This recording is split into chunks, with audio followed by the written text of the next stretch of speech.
Ever get the feeling we put ourselves in boxes too much? Like, oh, I'm an art person, or nah, I'm all about that science brain. Right. Well, get ready to ditch the labels because today's deep dive is all about the surprising connections between art and science. I'm going to unpack how these two worlds, which seem so different on the surface, actually share some deep commonalities. And maybe even more importantly, you'll see how tapping into that inner polymath, that ability to blend different passions, could be the secret sauce to unlocking your own creative and intellectual potential. Yeah, because let's be real, we hear about guys like Da Vinci all the time. Master painter, inventor, engineer. Total Renaissance man. Exactly. But what if that kind of multifaceted thinking isn't just for the Da Vincis of the world? What if it's something we can all cultivate? And you don't have to look much further than Samuel Morse to see that. Everyone knows him for the telegraph, Yeah. groundbreaking invention. Totally. But did you know he was also a super accomplished painter? Celebrated, even. Get out! I had no idea. It's true. These historical bigwigs kind of hint at a bigger truth. That being able to bridge different fields, it isn't some rare gift. It's something we can all cultivate. Okay, so let's dive into this whole polymath thing a bit more. What does it actually mean to be a polymath? So it's more than just being good at a bunch of different things. Polymathy is about weaving those different interests and skills together, letting them play off each other. Okay, so it's not just about being a jack of all trades. It's about how all those trades connect and spark something totally new. Exactly. Picture this. There was this study, right? And they looked at tons of influential scientific papers. Okay. And they found that while about 90% of the citations came from the expected field, other scientists in the same area, a full 10% came from areas that seemed totally unrelated. Whoa, that's wild. So you're saying that venturing outside your main area of expertise could be the key to making those game-changing connections. Exactly. It really makes you wonder what those unexpected connections could spark in our own lives, right? Now you're getting it. And it's not just about making some huge breakthrough. This stuff matters for everyday problem solving, too. So how does this whole polymath thing actually work in the real world? Are we just talking about, like, picking up a few hobbies here and there? Well, it can be as simple as that. Mm. But there's some fascinating science behind it, too. This researcher, Bernice Ideson, she dove deep into the psychology of creative folks. She was comparing artists and scientists. And get this, she found that while their personalities were often totally different. Makes sense. You think of, like, the eccentric artist versus the super logical scientist. Exactly. But what's wild is that their cognitive processes, how their brains actually approached problems, were strikingly similar. Wow, really? You'd think those would be totally different. Right. And it gets even more interesting. Both groups, the artists and the scientists, they approached those problems and found their motivation in ways that were totally different from, say, people drawn to more traditional business careers. So there's something unique about the way artists and scientists approach challenges, something we can all learn from. 100%. And to understand this better, it helps to look at the work of Robert and Michelle Root-Bernstein. They wrote this book, Sparks of Genius. Catchy title. Right. So in it, they talk about 13 tools for thinking that both artists and scientists use. And these aren't just for geniuses, by the way. They're mental processes we can all tap into. Okay, now I'm really intrigued. Give me an example. What's one of these tools for thinking that can help us unlock our inner polymath? One that might resonate is observing. Now, this isn't just about passively seeing. It's about actively engaging all your senses to really understand something deeply. Georgia O'Keeffe actually put it really well when she said, "Nobody sees a flower, really. It's so small we haven't time, and to see takes time." It's about slowing down, noticing the little details that other people might miss. That kind of mindful observation, I can see how that would lead to incredible insights, whether you're a painter or a physicist. Exactly. Another really cool tool is imaging, which is that ability to create pictures in your mind, sounds, even feelings. Like, imagine a scientist, maybe a pharmacologist, mentally manipulating chemical structures in their head. Ooh. It sounds crazy, but this Nobel laureate, James Black, described it as turning and tumbling and moving those structures. And for artists, obviously, this ability to conjure up vivid images is key. That's wild, and I can totally relate to that on a smaller scale. I get some of my best ideas when I'm letting my mind wander, making those weird connections. It's like you have to give your brain the space to breathe so it can make those leaps. And this highlights how important it is to go beyond just the logical, analytical thinking. The Root-Bernsteins, they actually call it body thinking. It's about recognizing that intuition, those gut feelings, they're important too. And sometimes understanding something isn't just a head thing, it's a full-body experience. Think about a sculptor like Auguste Rodin. He's famous for that thinker sculpture. Oh, yeah. He once said that the sculpture thought with every muscle of his arms, back, and legs. So it's not just about being a brain in a jar. Our physical experiences, our intuition, it all plays a role in the creative process. 100%. And speaking of connections, it's important to remember this back and forth between art and science. It's a two-way street. I mean, think about it throughout history. Science has hugely influenced art. Totally. Like the discovery of perspective, color theory, even the invention of new materials. All of that has shaped how artists express themselves. It's like this constant conversation, this feedback loop of inspiration. And sometimes that conversation, it leads to some pretty major scientific breakthroughs, right? Oh, absolutely. Take Abbot Thayer, for example. That's the painter we were talking about before, right? Yep. So he was basically obsessed with how animals use color and pattern to camouflage themselves, right? Right. Well, his artistic explorations of camouflage, they actually ended up having some major real-world applications for the military. That's incredible. So art actually helps spark scientific innovation in that case. Are there any other examples of that kind of thing happening? Oh, tons. Buckminster Fuller's geodesic domes, those architectural wonders, they didn't just inspire virologists studying the structure of viruses. Right, really? Yep. They even played a role in the discovery of new carbon molecules called Buckminster fullerenes, which are named after Fuller himself. Wow, talk about a lasting impact. It's amazing how these seemingly unrelated fields can spark those kinds of discoveries.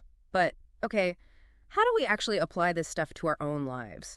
It's easy to get caught up in all these amazing examples, but what does it mean for someone who's not Da Vinci or Buckminster Fuller? That's the great thing. You don't have to be some big shot artist or scientist to benefit from this approach. It's about developing what you might call horizontal thinking. Horizontal thinking. It's about building bridges between different areas of knowledge instead of just staying stuck in our own lane. And speaking of research, there's some really cool work on this by a researcher named Bernice Ideson. Oh, yeah, I was reading about her work earlier. Fascinating stuff. She was really interested in the psychology of creative people, so she studied artists and scientists. Like really dug deep into their personalities, their thought processes, even how they tackled problems. And what'd she find? Was it all that right brain versus left brain stuff you always hear about? That's where it gets really interesting. While there were definitely some personality differences between the groups, those classic stereotypes about artists being more eccentric and scientists being more logical, their cognitive processes, remarkably similar. No way. Yeah. And what's even crazier is that both groups approached problems and got motivated in ways that were totally different for people who were more into business or those more traditional career paths. Okay, now you have to tell me more. What were these shared creative approaches they discovered? Give me some actionable insights. So this is where this book comes in Sparks of Genius by Robert and Michelle Root-Bernstein. Okay. And it's all about this idea of tools for thinking, like actual mental processes that both artists and scientists use. Ah, yes. The tools for thinking. That's what we all came here for. The secrets to unlocking that creative genius. Exactly. They actually identified 13 of these tools, but let's just focus on a few that might really click for you. Sounds good. So one of them is observing. But hold on, it's not just about seeing things, right? It's about using all of your senses to really get something, to understand it deeply. It's like that Georgia O'Keeffe quote, the one about seeing a flower. She said, "Nobody sees a flower really. It is so small we haven't time, and to see takes time." Yeah. That's what we're talking about here, that focused attention. Finding those little details and patterns that other people miss, that's a skill that works for art and science. That makes a lot of sense. It's about being present in the moment, really paying attention to everything around you.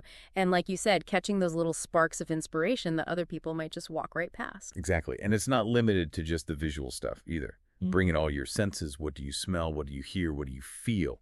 That's how you tap into that mindful observation. And that can be seriously powerful, whether you're in a lab or just walking down the street. So be more present. Be more aware. Don't just go through the motions. Really experience the world around you. I love it. What else you got for me? All right, so another super cool tool is imaging. Being able to create those pictures in your mind, but also sounds, even feelings. Okay. So they use this example of this guy, James Black, who won a Nobel Prize. He was a pharmacologist. And he talked about how he would mess around with chemical structures in his mind.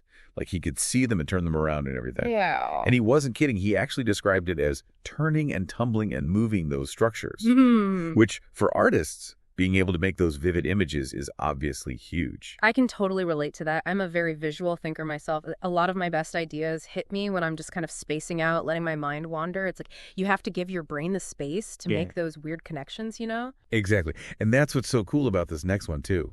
It's called body thinking.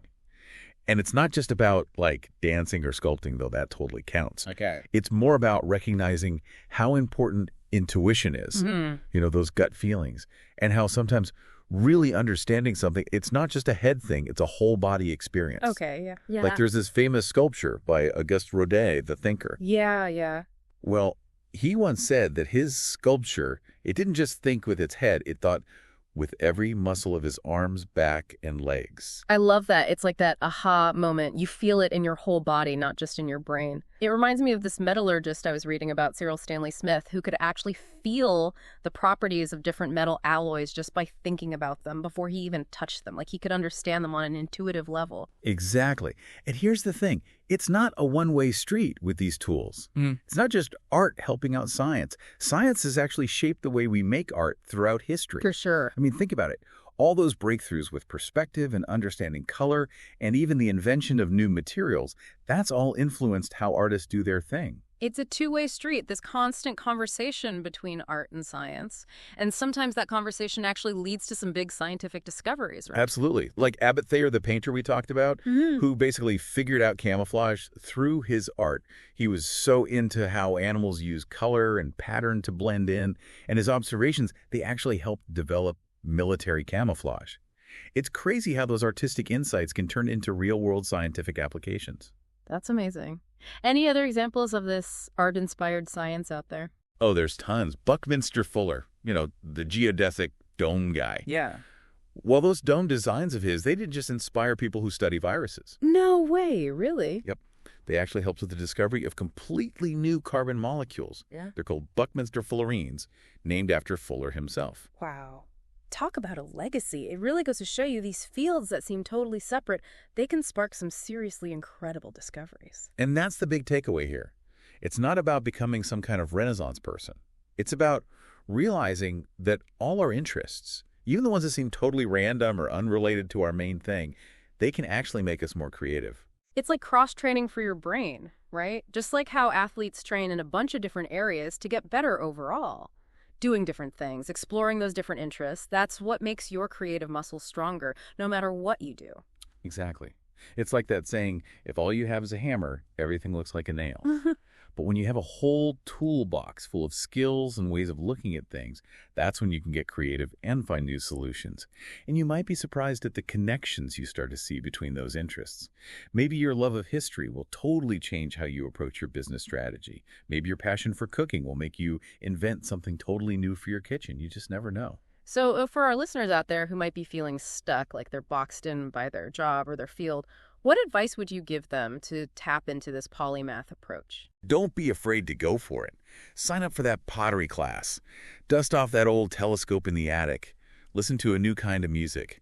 You never know where those explorations might take you, but you might just unlock some creativity you didn't even know you had. It's all about giving yourself permission to be curious, to follow those little threads of interest wherever they lead, and just see the world with fresh eyes. Right? Exactly.